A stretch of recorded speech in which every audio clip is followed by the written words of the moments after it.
Hey guys, welcome to our Ecclesiastes series as we are continuing to bring you Bible studies multiple times a week, wanting to walk through scripture and make sure that we are utilizing this time to foster good, healthy habits in our lives. And so we have started the book of Ecclesiastes. Ecclesiastes we're going to do a little bit differently because it is 12 chapters long, and it would just be a little tedious to go through every single chapter because I think it can be better broken down into sections. So yesterday, Hannah introduced the whole book to us, and so it is wisdom literature found on page 1008 of your Jesus Bibles. As you know, with every other book we've done as well, just before the beginning, there is an introductory section.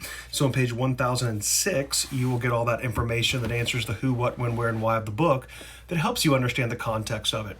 Today, I'm actually going to cover the first 3 chapters, and I'm going to do that with a huge overarching thing. The book of Ecclesiastes is actually, whether you know it or not, really famous, and you might know a couple of catchphrases that come from it.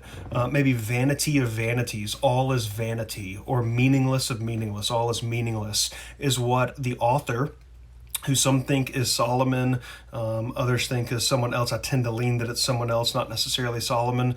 But you get a lot of very common phrases. For everything there is a season. In fact, the Byrds wrote a song called, or I'm not sure what it's called, but about that. For everything there is a time.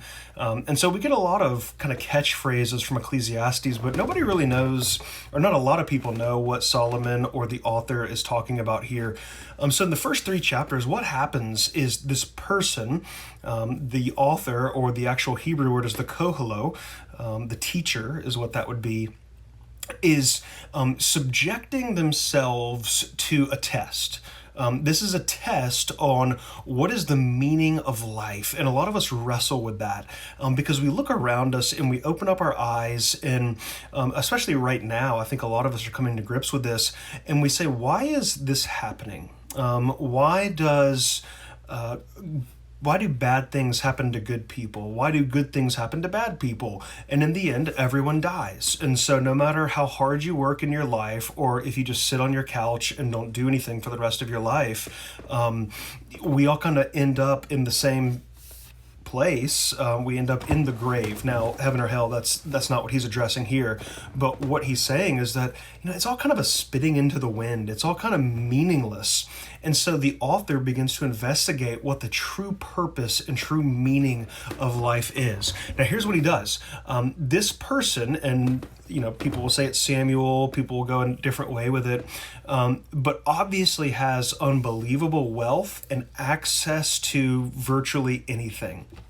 Okay, so what he does in chapter 1 is he kind of lays out the problem. All right, chapter 1 is where he says, look, I've lived life for, long enough, 20, 30 years. I've kind of watched things happen. I've seen scandalous people rise to the top. I've seen good people fall to the bottom. I've seen people who were doing well, and all of a sudden they were just killed out of nowhere, by a freak accident.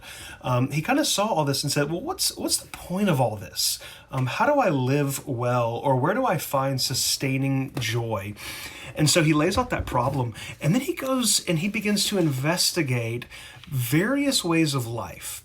He kind of subjects himself and dips his toes into various things. Some of you do that when you are in high school or college.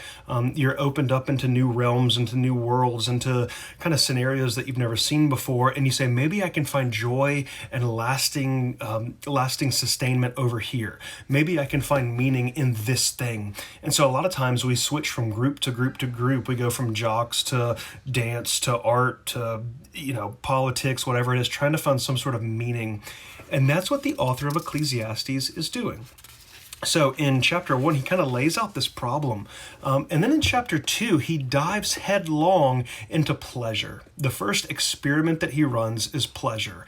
And what he does, he throws parties. And I would tell you, read this, because it lays out the kind of parties that he has, and his parties were big. He was doing it big.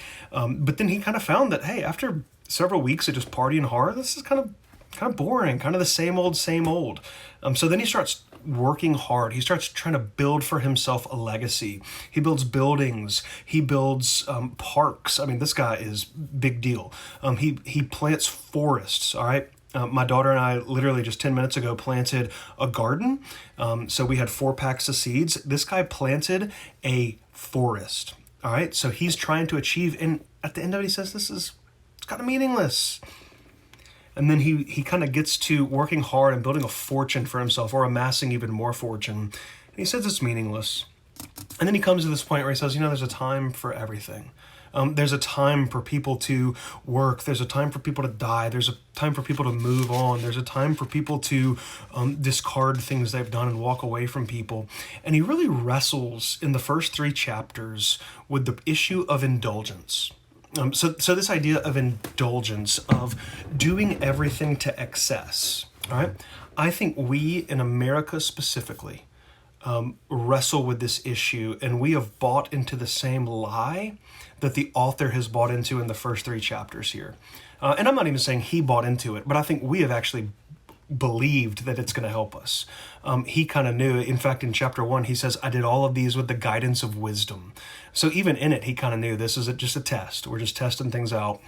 We really think that more stuff, more work, more recognition and fame, partying the hardest, being known as the center of attention, we think that's going to bring us joy and just the fullness of life. And I don't know about you, but I'm 34 years old, and I've bought into that lie for a long time. And I think every time I go there for my joy, I come up empty. I come up much like the author of Ecclesiastes did. Here's what I do want to tell you while you're reading Ecclesiastes. He's going to expose several things that we as a culture have bought into. He's going to talk about the meaninglessness or the vanity of stuff. He's going to talk about the vanity of being super popular and fitting in with all the right people. He's going to talk about the vanity of working hard to gain fortune. All right. In fact, he even says people work their entire lives, they die and leave their wealth to their children. What's the point of that? And then they just blow it on stupid stuff. I mean, he says that.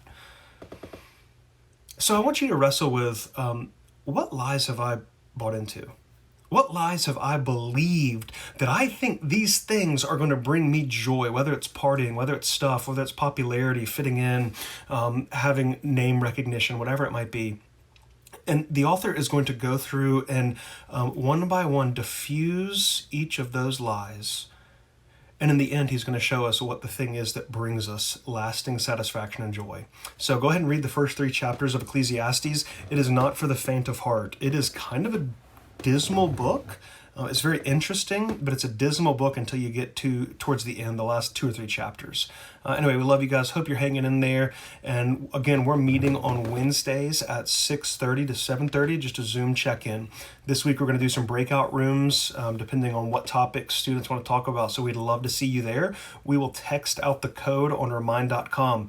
If you're not subscribed to remind.com, text either at the @RootsJR or at RootsSR, junior and senior, to 81010. Again, at Roots Junior or at Roots Senior, JR or SR, to 81010. That will hook you up with all the links and codes that you need to get in with us and hang out. We want to see you guys. Love you guys. We'll see you later.